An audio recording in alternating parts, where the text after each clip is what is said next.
మాత్రమే ఉన్నందుకు మరొకసారి దేవుణ్ణి స్తుతిస్తూ ఎలాగో వర్తమానం నిమిత్తం ప్రార్థన చేశారు కనుక నేరుగా వర్తమానంలోనికి వెళ్దాం. క్రైస్తవ జీవితంలోకి మనం రాగానే గతించిన విశ్వాసం నుండి ఈ క్రైస్తవ జీవితంలోకి మనం రాగానే ఇక్కడికి వచ్చిన తర్వాత కొన్ని పదాలకి మనం అలవాటు పడతాం. ఇక్కడికి వచ్చిన తర్వాత అందులో ఎక్కువసార్లు మనం ఉపయోగించే పదం ఏంటి అని అంటే దేవుని చిత్తం.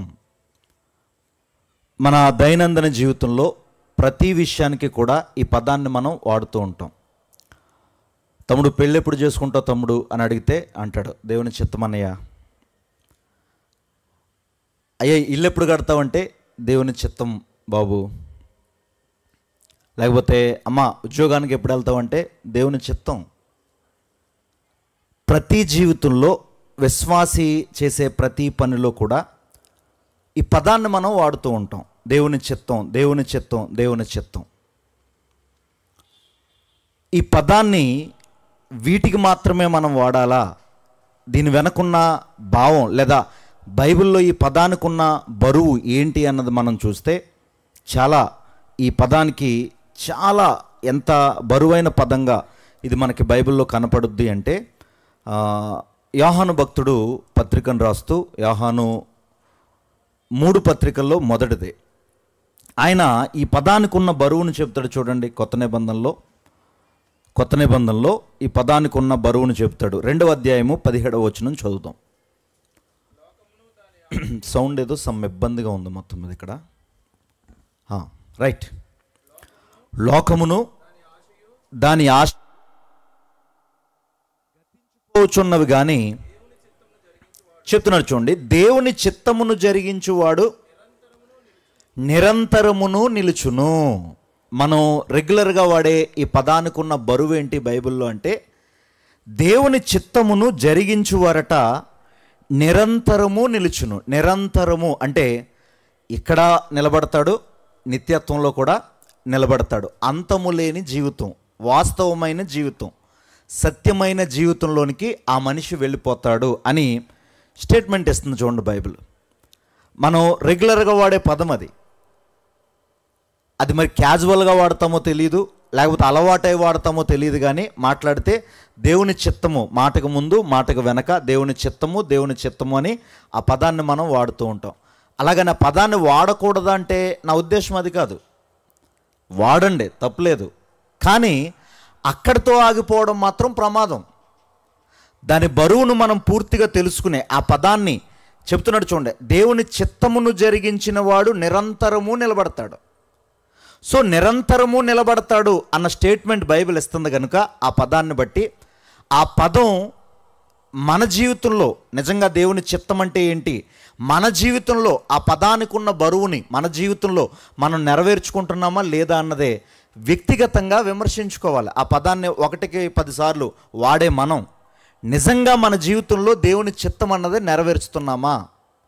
ఒక విశ్వాసి జీవితంలో దేవుని చిత్తం ఎలా ఉంది? అసలు మాట్లాడుతున్న ఈ పదం, ఎక్కువగా మాట్లాడుతున్న ఈ పదం అసలు ఒక విశ్వాసి జీవితంలో దేవుని చిత్తం అంటే ఎలా ఉంది, అది ఎలా ఉంది అన్నది మనం చూడగలిగితే బైబిల్లోకి వెళ్ళి నీ వెనక నా వెనక సార్వత్రికంగా ఆయన విశ్వాసుల జీవితాల్లో కొన్ని చిత్తమును, ముఖ్యంగా కొత్త నిబంధనని మనం పరిశీలించినప్పుడు ఒక 5 దశలుగా ఆయన చిత్తాన్ని చెబుతాడండి. ఈ మొదటి వర్తమానంలో ఈ 5 దశలుగా కనబడుతున్న ఆయన చిత్తాన్ని మనం స్టడీ చేద్దాం. అందులో మనం ఉన్నామా లేదా చెక్ చేసుకుందాం. ఒకవేళ లేకపోతే గుర్తుపెట్టుకోండి, ఆయన చిత్తములోనికి కంపల్సరీ మనం నడవాలి. నడిస్తేనే చెప్పండి నిరంతరము నిలబడతాం. నడవకపోతే నిరంతరము కాలి అగ్నిలోకి వెళ్ళాలి. యేసుక్రీస్తు వారు కూడా మాట్లాడుతూ మత్తయి సువార్త 7వ అధ్యాయం 20-21 వచనాల్లో చెబుతారు, ఒక మాట చెబుతారు, ప్రభువా ప్రభువా అని నన్ను పిలుచుట ఎందుకు? ఆయన చిత్తమును నెరవేర్చువాడు నిరంతరము. అక్కడ కూడా అదే భాష ఆయన వాడతారు. దాన్నే అపోస్తలులు వాడారు. కాబట్టి ఆ చిత్తం అన్న పదం మనకి చాలా సుపరిచితమైపోయింది, చాలా ఎక్కువగా మనం వాడుతున్నాం. అయితే నిజ జీవితంలో చిత్తము నెరవేరుస్తున్నామా, అసలు చిత్తములోకి మనం నడిచామా నిజ జీవితంలో అన్నదే మనం ఇప్పుడు చెక్ చేసుకుంటూ ముందుకు వెళ్దాం. 5 దశలుగా ఆయన చిత్తాన్ని గ్రంథం మనకి తెలియచేస్తుంది కనుక ఈ 5 దశల్లో నేను ఎక్కడున్నాను ఆయన చిత్తంలో. ఒకవేళ పీక్ స్టేజ్కి నేను వెళ్ళిపోతే దేవునికి స్తోత్రం, ఖచ్చితంగా మనం వెళ్ళే అవకాశం లేదు. చూద్దాం ఆయన చిత్తం ఎలా కనబడుతుంది అంటే తిమోతి గారికి రాసిన 2వ పత్రిక, తిమోతి గారికి రాసిన 2వ పత్రిక 2వ అధ్యాయము 3వ వచనాన్ని చదువుకుందాం. 3వ వచనం చదువుదాం. ఇది మంచిదియు మన రక్షకుడగు దేవుని దృష్టికి అనుకూలమై ఉన్నది. ఆయన మనుషులందరూ రక్షణ పొంది సత్యమును గురించి. మొదటి పత్రిక 2 కదా, 2 చెప్పాను. మొదటి పత్రిక 2వ అధ్యాయము 4వ వచనం చదువుదాం. మనుషులందరూ రక్షణ పొంది సత్యమును గూర్చిన అనుభవ జ్ఞానము గలవారై ఉండవలనని ఇచ్చయించుచున్నాడు. చిత్తము అనంటే ఇష్టం, చిత్తము అంటే మనసు. ఆయన ఇష్టపడుతున్నాడు. ఏం చెబుతున్నాడో చూడండి జాగ్రత్తగా. మనుషులందరూ సత్యమును గురించి అనుభవ జ్ఞానం పొంది, దానికి ముందు రక్షణ పొంది సత్యమును గురించి అనుభవ జ్ఞానం గలవారై ఉండాలని దేవుడు ఇష్టపడుతున్నాడు. ఇది ఆయన చిత్తము. ఏంటి ఆయన చిత్తము? మనుషులందరూ రక్షణ పొందాలి. మనుషులందరూ రక్షణ పొందిన తరువాత మనుషులందరూ ఎక్కడ, ఏ సహవాసంలో ఉండాలి? సత్య సంబంధమైన సహవాసంలో ఉండాలి. రక్షణ పొందడం ఒక ఎత్తు అయితే సహవాసం ఎందులో ఉండాలి? సత్యము చెప్పబడుతున్న సహవాసంలో ఉండాలి, సత్యము చెబుతున్న సంఘాల్లో ఉండాలి. ఈ మాటను బట్టి మనం ఆలోచించగలిగితే ఈ మధ్యకాలంలో కొంతమంది కొన్ని దుర్బోధలు, కొన్ని శాఖలు బయలుదేరాయి. వాళ్ళు ఏమంటున్నారంటే మనుషులందరూ రక్షణ పొందాలన్నది దేవుని చిత్తం కాదట. ఎవరు రక్షణ పొందాలో ముందుగానే దేవుడు కొంతమందిని నిర్ణయించుకున్నాడు. రోమా 8, 28, 29 వచనాలు మనం చదువుతాం అక్కడ. దానికి చూడండి, ఎవరినైతే నిర్ణయించుకున్నాడో వారిని ఏర్పాటు చేసుకున్నాడో, వారిని పిలుచుకున్నాడో, వారి ద్వారా మహిమను పొందుతున్నాడని దాన్ని చూపిస్తూ అంటారు. కొంతమందికి దేవుడు చిత్తములో కొంతమంది నిర్ణయం అయిపోయింది. రక్షణ పొందే వారిని జాబితా రెడీ అయిపోయింది. ఎలక్షన్ లిస్ట్ చూడండి, టికెట్లు ఇచ్చేటప్పుడు జాబితా రెడీ చేస్తారు. అలాగట దేవుడు కూడా జాబితా రెడీ చేసుకున్నాడట. జాబితా రెడీ చేసుకుని పలానా టైంలో పలానా వ్యక్తి అతను పుడతాడో అతను రక్షణలోకి రావాలి, పలానా టైంలో పలానా గ్రామంలో ఒక ఆమె పుడుతుంది, ఆమె రక్షణలోకి రావాలి. ఇలా ఎవరినైతే ఆయన ముందుగా అనుకున్నాడో వారు మాత్రమే రక్షణలో ఉంటారో, వారి రక్షణ ఎన్నటికీ పోదు, మిగిలిన వారు మాకు సంబంధం లేదు అని కొన్ని దుర్బోధలు మొదలయ్యాయి. ఈ మధ్యకాలంలో బాగా వేగంగా వెళ్తుంది. కాల్వినిజం అన్నారు దాన్ని. కాబట్టి అటువంటి వాటికి దూరంగా ఉండండి. దేవుని చిత్తం ఏంటి అని అంటే మనుషులు అందరూ చెప్పండి రక్షణ పొందాలే. వాడు ఏ ప్రాంతంలో ఉన్నా, ఏ భాష మాట్లాడుతున్నా, ఏ వయసులో ఉన్నా, కాబట్టి ఏ మతంలో ఉన్నా వాడు ఏం చేయాలి? రక్షణ పొందాలి అన్నది దేవుని చిత్తం. కాబట్టి రక్షణ పొందిన తరువాత సత్య సంబంధమైన సహవాసంలో ఉండాలి. ఇక్కడ కూర్చున్న మనమందరం కూడా ఈ 5 దశలలో ఒక దశలో మనమందరం కూడా పాస్ అయినట్టే.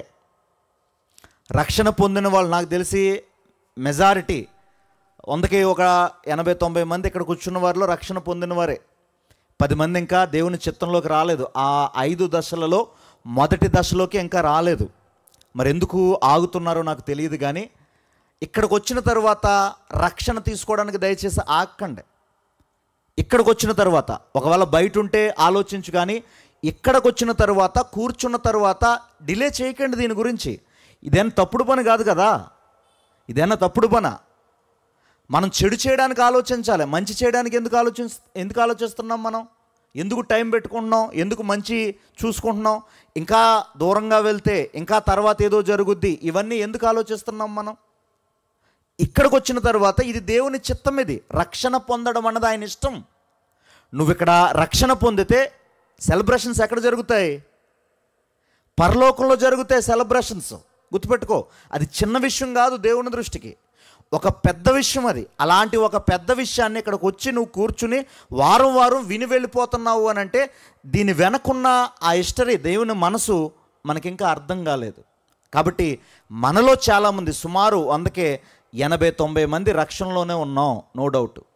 ఆ 10 మంది గురించి దేవుడు మాట్లాడుతున్నాడు. ఒకవేళ ఆయన చిత్తములోకి నువ్వు ఇంకా రాకపోతే ఆలోచించుకో, ఆలస్యం చేయకు. తర్వాత సంగతి తర్వాత. ఒకవేళ ఏది ఉన్నా ముందు రక్షణలోకి వచ్చే. పెళ్ళ, ఉద్యోగమా, చదువా, ఇతరత్రా ఏ కారణాలా, కుటుంబమా, ఇవన్నీ పక్కన పెట్టు. దేవుడు గనక నిన్ను ప్రేరేపిస్తే గుర్తుపెట్టుకో, రా, రక్షణలోకి వచ్చేయి. ఒకవేళ వచ్చిన తర్వాత రెండవది సత్యములో ఉండమంటున్నాడు. సత్యములో ఉండమంటున్నాడు.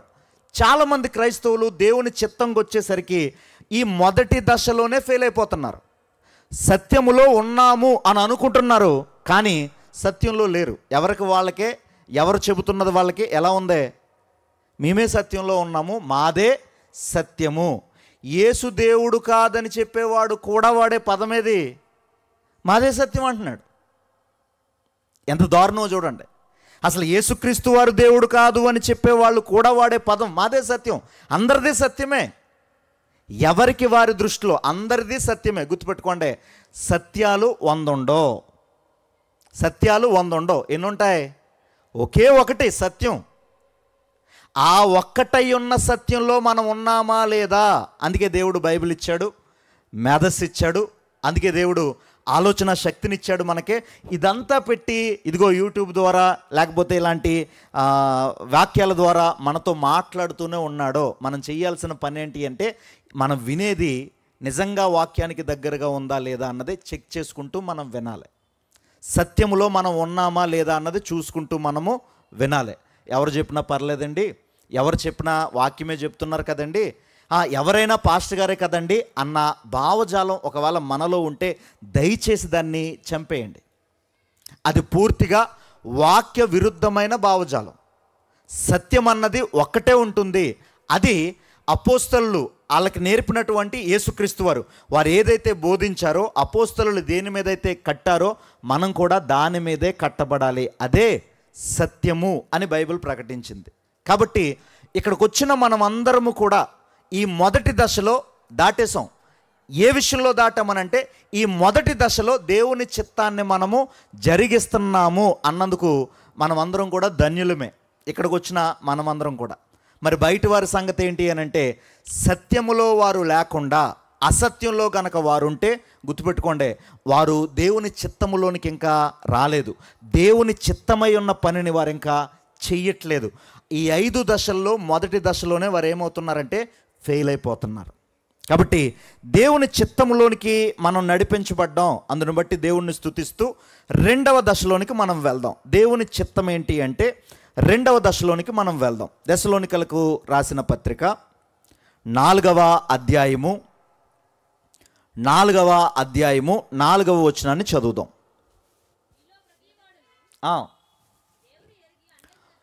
మొదటి పత్రిక 4:4. మీలో ప్రతివాడు దేవుణ్ణి ఎరుగని అన్యజనుల వలె కామాభిలాషయందు కాక పరిశుద్ధతయందును ఘనతయందును తన ఘటమును ఎట్లు కాపాడుకొనవలెనో అది ఎరిగియుండుటయే దేవుని చిత్తము. ఇది రెండవ దశ. మొదటి దశ ఏంటనంటే రక్షణ పొంది, చెప్పండి, సత్య సంబంధమైన సహవాసంలో మనం ఉండాలి. ఇది మొదటిది. రెండవది ఏంటనంటే, దీనికి యాడ్ చేయండి, కలపండి. రక్షణ పొంది సత్య సంబంధమైన సహవాసంలో మనం ఉంటూ ప్లస్ అప్పుడు ఏం చేయాలట? తన ఘటమును కాపాడుకోవడం దేవుని చిత్తం. మొదటిది విడిచిపెట్టేయడం కాదు, మొదటిది కొనసాగిస్తూ దానికి జతపరిచి రెండవది ఏం చేయాలంటే తన ఘటమును కాపాడుకోవడం దేవుని చిత్తము. అంటే మన శరీరాన్ని, మన ఆత్మను పరిశుద్ధంగా కాపాడుకోవడం దేవుని చిత్తం. రెండవది అర్థమైందా? అందుకే చెప్తున్నాడు చూడండి, అన్యజనుల వలె మీలో ప్రతివాడు దేవునిని ఎరుగని అన్యజనుల వలె కామాభిలాషయందు కాక ఏం చేయాలట? పరిశుద్ధతయందు ఘనతయందు తన ఘటమును ఎలా కాపాడుకోవాలో ఎరిగి ఉండడం దేవుని చిత్తం. కాపాడుకోవడం మాత్రమే కాదు, ఎలా కాపాడుకోవాలో తెలుసుకుని ఉండడం కూడా దేవుని చిత్తం అని చెబుతున్నాడండి. అందుకే సత్య సంబంధమైన సహవాసి ఒకవేళ ఎవరు తప్పు చేసినా దేవుడు ఒప్పుకుంటాడేమో కానీ, ఎవరు తప్పు చేసినా దేవుడు దాన్ని పట్టించుకోడేమో కానీ, సత్య సంబంధమైన సహవాసి తప్పు చేస్తే దేవుడు ఒప్పుకోడండి, బాధపడతాడు దేవుడు. అసత్యంలో ఉన్నోడు తప్పు చేశాడు అనుకోండి, దేవునికి బాధ ఉండదు. ఎందుకో తెలుసా? ఆడ ఆల్రెడీ ఏ కోటలో ఉన్నాడో, నరకానికి నిర్ణయింపబడిన కోట అది. చెప్పేదే అసత్యం, అసత్యాన్ని బట్టి ఏం చేస్తాడో, అసత్యాన్ని బట్టే బ్రతుకుంటుంది. కాబట్టి ఆ మొదటి దశలోనే వాడు ఫెయిల్ అయ్యాడు. అసత్యంతో ఉన్నాడు కాబట్టి ఏది బోధించబడతాడో దాన్నే చేస్తాడు. సో దానివల్ల వచ్చిన ఇబ్బంది లేదు. కానీ మనం ఏం బోధిస్తున్నాం? సత్యాన్ని బోధిస్తున్నాం. మనం సత్యాన్ని బోధించే మనము, సత్యాన్ని చెబుతున్న మనము ఎలా ఉండాలంటే, సత్యం ఏదైతే చెబుతుందో దాన్నే మన జీవితంలో చూపించాలి. ఇక్కడ కనుక మనం ఫెయిల్ అయితే సంగమ గుర్తుపెట్టుకోండి, ఖచ్చితంగా దేవుడు బాధపడతాడు.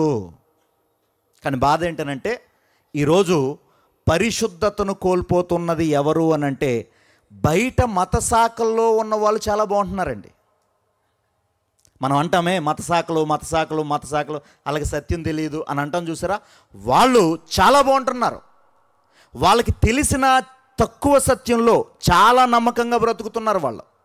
ఈరోజు సత్యము చెబుతున్నామని ఛాలెంజ్లు చేస్తూ, డిబేట్లు చేస్తూ, సత్యం మాది అని రొమ్ము విడిచి మాట్లాడుతున్నారు చూసారా, సేవకులు కానీ విశ్వాసులు కానీ, వీళ్ళే ఎక్కడ పడిపోతున్నారో, పరిశుద్ధతను కాపాడుకోవడంలో బోల్తా కొడుతున్నారు. వీళ్ళ దగ్గర ఒక లెక్క ఉంటుంది. ఏంటా లెక్క అంటే, సత్యం అని చెప్పుకుంటున్నారు కదా, సత్యం చెప్పుకుంటున్నప్పుడు ఎక్కడో చిన్న లూపు హోల్ ఏదో వీళ్ళకి కనబడుతుందండి. బైబిల్ ఎక్కడా లూపు హోల్ ఇవ్వలేదు. ఏ విషయంలో? తప్పు చేసే విషయంలో బైబిల్ ఎక్కడా లూపు హోల్ ఇవ్వలేదు, గుర్తుపెట్టుకోండి. బైబిల్ నిజంగా లూపు హోల్ ఇస్తే ఆయన పరిశుద్ధుడు అవ్వడం, మన దేవుడు పరిశుద్ధుడు అవ్వడు. ఆయన ఏమని మాట్లాడుతున్నాడో, నేను పరిశుద్ధుడినై ఉన్న ప్రకారము, చెప్పండి, సమస్త ప్రవర్తన యందు, మరలా మీరు ఎలా ఉండాలి? పరిశుద్ధులై ఉండాలి. సమస్త ప్రవర్తన యందు నేను ఎలా ఉన్నానో మీరు కూడా అలాగే ఉండాలి అని చెబుతున్నాడు. కాబట్టి సత్యవంతుడైన ఆ దేవుడిలో ఉన్న ఆ పరిశుద్ధత, సత్యము చెబుతున్న, సత్య సహవాసంలో ఉన్న మనలో ఉండాలి అని కోరుకోవడం దేవుని యొక్క రెండవది, ఆయన చిత్తములో రెండవ దశ అది. అందుకే ఈరోజు ఎవరు తప్పు చేసినా, ఒకవేళ దేవునికి అది అంతగా బాధించదేమో కానీ, సత్యాన్ని ప్రకటించే సేవకుడు కానీ, సత్యాన్ని ప్రకటించే విశ్వాసి కానీ, సత్య సహవాసంలో ఉన్న మనము కానీ, దేవుని చిత్తములోకి వచ్చిన తర్వాత సత్యంలోకి తప్పుడు పని చేయడానికి గనక వెళ్తే గుర్తుపెట్టుకోండి, అక్కడి నుంచి ఉగ్రత స్టార్ట్ అవుద్ది. దేవుడు దాన్ని చిన్నగా చూడడం, చాలా సీరియస్గా తీసుకుంటాడు, చాలా పెద్దగా తీసుకుంటాడు. ఎందుకనంటే అది రెండవ దశ. అది నీ ఘటాన్ని నువ్వు కాపాడుకోవడం మొదలు పెడితే ఇంకా 3 దశలు ఉన్నాయి చిత్తములో, ఆయన చిత్తములో. వీటన్నిటినీ ఎరిగి ఉండడానికి ఒకటి పూర్తి చేసుకుని, బలమైన పునాది వేసుకుని, రెండవ దాంట్లోకి నువ్వు వస్తున్నావు. ఇక్కడికి వచ్చిన తర్వాత నీ పనికి మాలిన లాజిక్ల చేత, నీ అజ్ఞానం చేత ఇది సత్యము అనుకుని, ఏ లూపుహోలు లేకపోయినా బైబిల్లో భక్తులు క్షమించబడ్డారని, లేకపోతే గ్రీకులో అలా ఉందని, ఇంగ్లీష్లో ఇలా ఉందని, ఆయన అలా చెప్పాడని, ఈయన ఇలా చెప్పాడని, దేవుడు బైబిల్లో చెప్పనటువంటి ఒక భావజాలాన్ని గనక మనం చూపించి తప్పుడు పని చేస్తే గనక గుర్తుపెట్టుకోండి, అది దేవుని చిత్తము ఎంత మాత్రము కాదు. అందుకే అంటున్నాడు, అది ఎక్కడ ఉంటుందరట? అన్యజనుల యందు ఉంటుంది ఆ కామాభిలాష. అది ఎక్కడ ఉండకూడదు? సత్యము చెబుతున్న మన దగ్గర ఆ అభిలాష అన్నదే ఉండకూడదు. అసలు క్రియ కాదు, ఆ అభిలాషే ఉండకూడదట. అదే కదా చెప్తాడు కొండ మీద ప్రసంగంలో, మోహపు చూపేయమన్నాడో, చెప్పండి, మోహపు చూపేయమన్నాడో తప్పు అని చెప్పాడు. మోహపు చూపే తప్పు. అందుకే చర్చిలోకి వచ్చిన తర్వాత వరుసలు చెబుతున్నాడు. వరుసలు, తిమోతికి రాసిన పత్రిక 5వ అధ్యాయంలో మనం అదే చదువుతాం. మొదటి పత్రిక 5వ అధ్యాయంలో, అన్నని పిలువు వయసుకు వస్తే, చెల్లెని పిలువు, అక్కని పిలువు, తండ్రి అని గౌరవించు. ఒక వరుస, ఒక క్రమాన్ని నేర్పుతున్నాడు సంఘంలోకి వచ్చిన తర్వాత. అంటే బయట ఉండే కల్చర్ని పరిశుద్ధమైన ఆయన సహవాసంలో ఉండనివ్వకూడదు అని వరసల వరకు కూడా దేవుడు మనకి నేర్పుతున్నాడనంటే, ఆ కామాభిలాష మనలో, అభిలాష క్రియ కూడా నేను మాట్లాడట్లే, అసలు ఆ కోరికే కలిగి ఉండడం, పరస్పరం వచ్చేటటువంటి సహవాసం చేసేటటువంటి సహోదరులతో కానివ్వండి, సహోదరితో మనతో కానివ్వండి, ఆ విధమైన అభిలాష కలిగి ఉండడమే గుర్తుపెట్టుకో దేవుని చిత్తము కాదు. కానీ ఈరోజు సత్యము చెబుతున్న వారే ఎక్కువ శాతం సత్యములో ఎక్కువ శాతం ఉన్నవారు, నా మట్టుకు నేను చూసిన వారిలో ఎక్కువ శాతం కనబడుతున్న వారు ఎవరు అని అంటే తాగుబోతులు కనబడుతున్నారు. పైకి ఎవరు వాళ్ళు? సత్యాన్ని చెప్పేవాళ్ళు. అబద్ధాలు చెప్పేవాళ్ళు కనబడుతున్నారు. పైకి ఎవరు వాళ్ళు? సత్యాన్ని చెప్పేవాళ్ళు. వీళ్ళకి రెఫరెన్స్లు ఎవరు అని అంటే ఇదిగో తాగుతున్నా అంటే ఎవరో బైబిల్లో ఉన్న ఒక భక్తుడు రెఫరెన్స్ వీళ్ళకి. అబద్ధాలు చెప్తున్నావు అంటే బైబిల్లో ఏదో జరిగిన సందర్భం ఒక రెఫరెన్స్ వీళ్ళకి. ఇదిగో లోక సంబంధమైన కార్యాల్లో పార్టిసిపేట్ చేస్తున్నామనంటే, విగ్రహ సంబంధమైన కార్యక్రమాల్లో పార్టిసిపేట్ చేస్తున్నామంటే బైబిల్లో ఉన్న ఒక రెఫరెన్స్ వీళ్ళకి. దానిని ఉదాహరణగా తీసుకుంటున్నారు. దానిని ఉదాహరణగా తీసుకుని ఆ వ్యభిచారం దగ్గర ఒక రెఫరెన్స్ని తీసుకుంటారు, తాగుబోతు దగ్గర ఒక రెఫరెన్స్ తీసుకుంటారు, విగ్రహ సంబంధమైన వాటిలో పార్టిసిపేట్ చేసేటప్పుడు ఒక రెఫరెన్స్ తీసుకుంటారు. వాస్తవానికి వాటి భావం కానీ వాటి ఉద్దేశం కానీ అలా ఉందా అని అంటే అసలు బైబిల్ వాటిని అలా చెప్పదు. ఎందుకు అనంటే దేవుడు ఒక ఉద్దేశాన్ని రెండు రకాలుగా చెప్పడండి. ఇది క్లియర్. ఇది మనకు అర్థం కాక అది రెండు రకాలుగా ఉంది అని అనుకుంటామేమో. అబద్ధం ఆడొద్దు అని అంటే చెప్పండి, ఆడొద్దు అంతే. ఎలాంటి పరిస్థితుల్లో అయినా ఆడొద్దా ప్రభు అంటే ప్రాణం పోయినా ఆడక అబద్ధం అంతే. అది దేవుడు అర్థం చేసుకుంటాడో, దేవుడు ఆలోచించుకుంటాడో, దేవుడు కృప కలిగిన వాడు, దేవుడు బలిని కోరట్లేదు కనికరాన్ని కోరుతున్నాడో, ఈ లాజిక్లన్నీ అక్కడ పనిచేయు. వద్దు అన్నాడంటే వద్దంతే. అది ఆ విధమైన ఆలోచన సత్య సంబంధికి ఈరోజు లేకపోయి సత్యాన్ని చెప్పేవారే ఏం చేస్తున్నారనంటే ఇలాంటి శరీరాన్ని పాడు చేసుకునే కొన్ని భయంకరమైన కార్యక్రమాల్లోనికి వెళ్ళిపోతున్నారు. కాబట్టి గుర్తుపెట్టుకోండి, రెండవది దేవుని చిత్తములో తన ఘటమును కాపాడుకోవడం దేవుని చిత్తము. కాబట్టి మొదటి దాంట్లో మనం అందరము హ్యాపీగా ఉంటాం. రెండవ దశకు వచ్చేసరికి కాస్తంత డైలమాలో పడతాం. రెండవ దశకు వచ్చేసరికి ఏమో తెలిసినా తెలియకపోయినా ఏదైనా ఒక పొరపాటు జరుగుతుందేమో దేవుని చిత్తములో నాలో నెరవేర్చడంలో అన్న ఆలోచన మనకి కలగడం, అది వాక్య సంబంధమైన విషయం కనుక ఒకవేళ నిజంగా అలా అనిపిస్తే కనుక దేవునికి స్తోత్రం, మన మనస్సాక్షి పనిచేస్తున్నందుకు. మూడో విషయంలోనికి మనం వెళ్దాం. రోమీలకు రాసిన పత్రిక 12వ అధ్యాయము. దేవుని చిత్తములో నేను 5 దశలు చెబుతానన్న మూడో దాంట్లోకి వెళ్దాం. 12వ అధ్యాయము మొదటి 2 వచనాలు చదువుదాం. కాబట్టి సహోదరులారా, పరిశుద్ధమును దేవునికి అనుకూలమునైన సజీవ యాగముగా మీ శరీరములను ఆయనకు సమర్పించుకోండని దేవుని వాత్సల్యాన్ని బట్టి మిమ్మల్ని బతిమాలుకొనుచున్నాను. ఇట్టి సేవ మీకు యుక్తమైనది. మీరు ఈ లోక మర్యాదను అనుసరించక ఉత్తమమును అనుకూలమును సంపూర్ణమునై ఉన్న దేవుని చిత్తమేదో పరీక్షించి తెలుసుకున్నట్లు మీ మనస్సు మారి నూతన మగుట వలన రూపాంతరము పొందుడి. సేవ ఎవరు చేయాలి అన్నది దేవుని చిత్తం అక్కడ చెప్తున్నాడు. సేవ ఎవరు చేయాలి? ఎవరు పడితే వాళ్ళు సేవ చేస్తే పరలోకపు గవిని ఆనందించదు. గుర్తుపెట్టుకోండి. ఇక్కడ మనం చప్పట్లు కొడతామేమో, ఇక్కడ మనం పాస్టర్గా చూస్తామేమో, ఇక్కడ మనం గొప్పగా ఎంచుతామేమో, కానీ పరలోకపు గవర్నమెంట్ అన్నదే ఎవరిని పడితే వారిని సేవకులుగా గుర్తించదు. ఎవరిని గుర్తిస్తుంది అని అంటే మొదటి దశ ఏంటి? ఎవరిని గుర్తిస్తుంది? రక్షణ పొందుకుని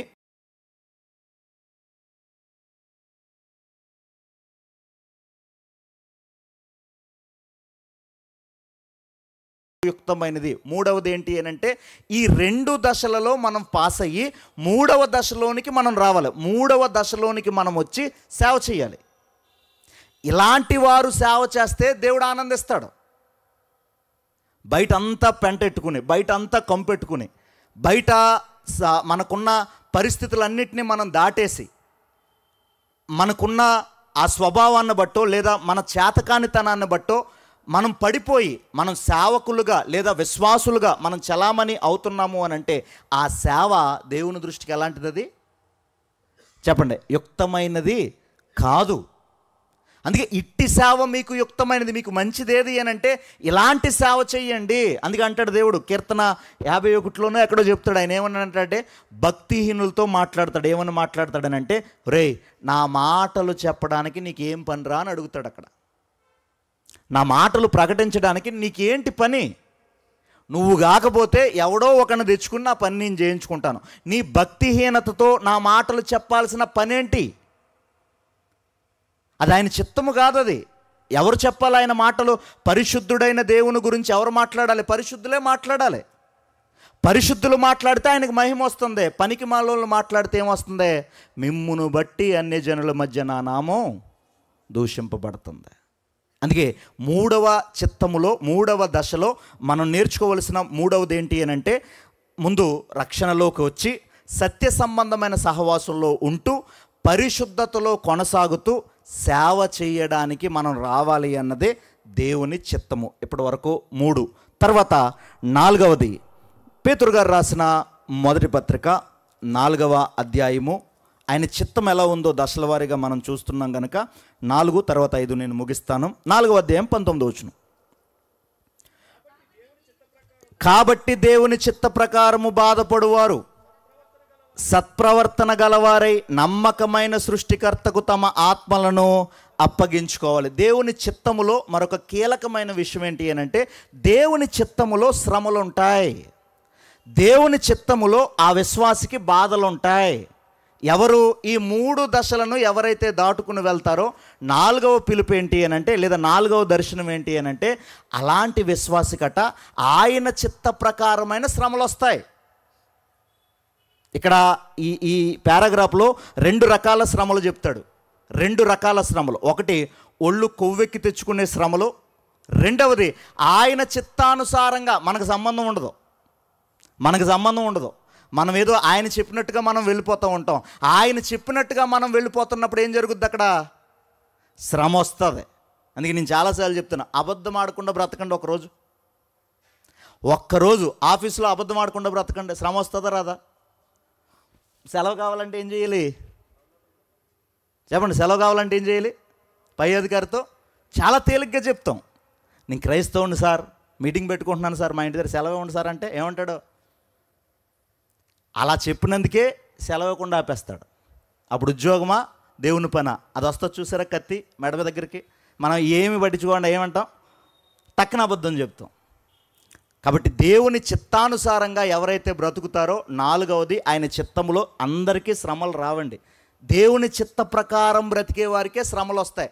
దేవుని చిత్త ప్రకారం బ్రతికేవాడు ఎలా బ్రతుకుతాడంటే లేఖనానుసారంగా బ్రతుకుతాడు. యేసుక్రీస్తు వారికి శ్రమలు ఎందుకు వచ్చాయి అని అంటే, మనుష్య కుమారుడు రాయబడిన ప్రకారము వెళ్ళిపోవచ్చున్నాడు కనుక సిలువెక్కాడు. రాయబడిన ప్రకారం. ఒక విశ్వాసికి శ్రమలు ఎప్పుడు వస్తాయంటే, రాయబడిన ప్రకారం బ్రతుకుతూ ఉంటే శ్రమలు వస్తాయి. రాయబడిన ప్రకారంగా. ఇప్పుడు రాసిన దానికి, ఈ చట్టానికి వ్యతిరేకంగా మనం బ్రతకడం మొదలెట్టామనుకోండి, మనకు శ్రమ రాదు.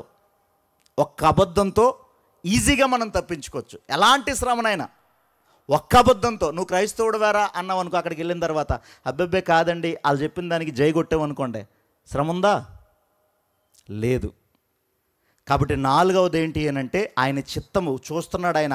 ఈ 3 విషయాల్లోనూ నువ్వు జాగ్రత్తగా ముందుకు రాగలిగితే 4వది ఏంటి అని అంటే నీకు ఒక వెల్కమ్ ఇస్తాడట. ఏంటి అని అంటే, నువ్వు 3 విషయాల్లో నమ్మకంగా ఉన్నావు కాబట్టి 4వది ఏంటి అంటే, నువ్వు వాక్యాన్ని నీ బ్రతుకులో చూపించుకుంటూ వెళ్తున్నావు కాబట్టి శ్రమలలో నువ్వు మునిగి తేలుతూ ఉంటావు.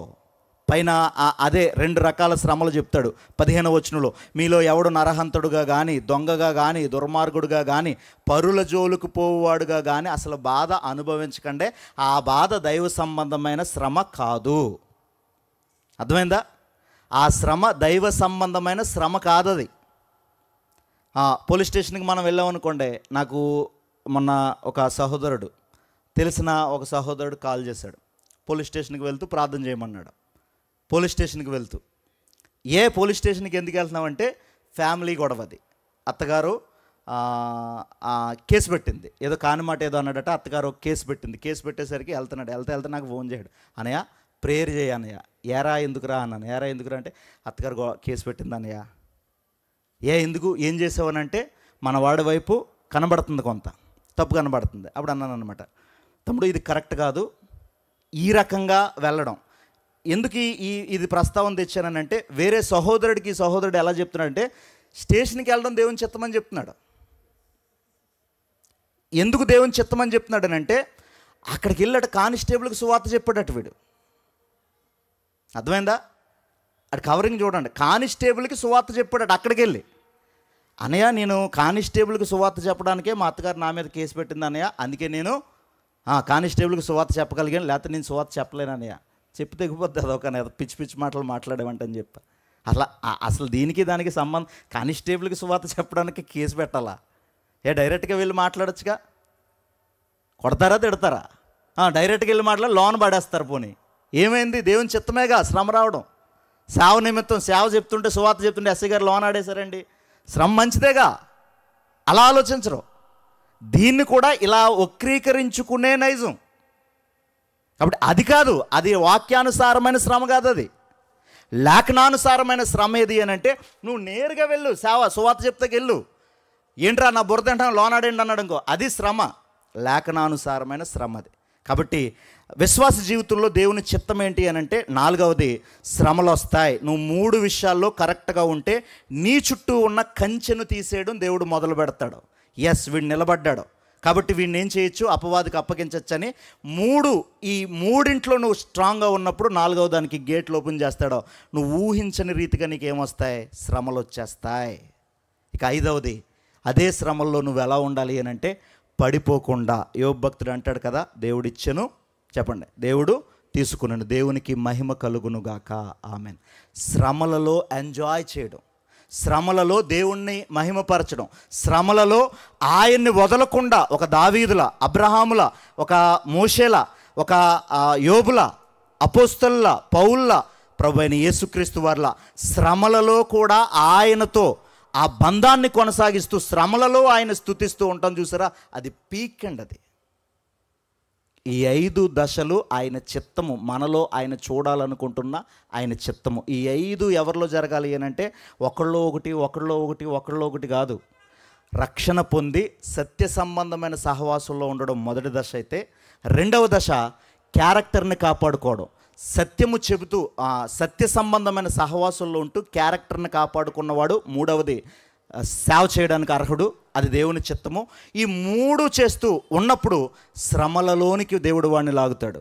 అలా శ్రమలలోనికి దేవుడు వాడిని లాగినప్పుడు అది 4, ఆ శ్రమలలో పడిపోకుండా, లోకంలో కలిసిపోకుండా, దేవుణ్ణి తిట్టకుండా నమ్మకంగా ఉంటూ చివరికి వచ్చేసరికి 5వది, దేవుడు ఇచ్చాడు, దేవుడు తీసుకున్నాడని స్తుతిస్తూ దేవుణ్ణి మహిమపరుస్తాం చూసారా. పౌలు గారు చూడండి, జైలుకి వెళ్ళాడు, జైల్లో కూడా ఏం చేశాడు ఆయన, పాటలు పాడుకున్నాడు జైల్లో కూడా. ఆయన పని జైల్లో కూడా, నన్ను బంధించారు కానీ సువార్త బంధింపబడ్డానికి వీల్లేదు, నన్ను బంధించేసిన నా ద్వారా రక్షణ పొందేవారు ఉన్నారు కాబట్టి రక్షణ జరగాలి అని ఆయన ఎక్కడున్నా సేవకు ఆటంకం లేకుండా దర్జాగా సేవను చేసుకున్నాడు. అక్కడి నుంచే బోల్డ్ పత్రికలను ఆయన రాసుకున్నాడండి. అలాంటి ఒక ఉన్నతమైన స్థానంలోనికి వెళితే అలాంటి వాడు కదా నిరంతరము నిలిచేది. అలాంటి ఆ భావజాలంలోకి మనం రాగలగాలి. అందుకే ఈ బరువైన ఈ విషయాన్ని మనం కొంతవరకు మన జీవితంలో దేవుని చిత్తమండి అంటాం. కానీ అసలైన ఆయన చిత్తం ఏంటి అని అంటే, నీ జీవితంలోనూ నా జీవితంలోనూ ఈ 5 దశలుగా కనబడుతున్న ఇది అంటే, మిగిలిన ఎన్ని విషయాలున్నా వీటికి మనం సమకూర్చుకుంటూ ముందుకు వెళితే ఈ 5 దశలుగా కనబడుతున్న ఆయన చిత్తాన్ని మన జీవితంలో నెరవేర్పు కొరకు మనం ప్రయత్నించినప్పుడు సంగమా, ఖచ్చితంగా నిరంతరము ఆయన చిత్తాన్ని జరిగించి నిలబడతాం. అందులో డౌట్ లేదండి. రాబోతున్న యుగంలో కానివ్వండి, ఈ యుగంలో కానివ్వండి, నిలబడతాం. అలా నిలబడడానికే, ఆయన చిత్తాన్ని జరిగించడానికే దేవుడు చక్కటి సహవాసము, ప్రార్థనా జీవితము, ఆత్మ నడిపింపు, ఇలాంటివన్నీ ఆయన మనకి ఎందుకు ఇచ్చాడనంటే ఆయన చిత్తములో మనం నిలబడడానికే. కాబట్టి దేవుని చిత్తము అన్నది అది చిన్న పదం కాదు. దేవుని చిత్తము అన్నదే చాలా బరువైన పదం. అది మన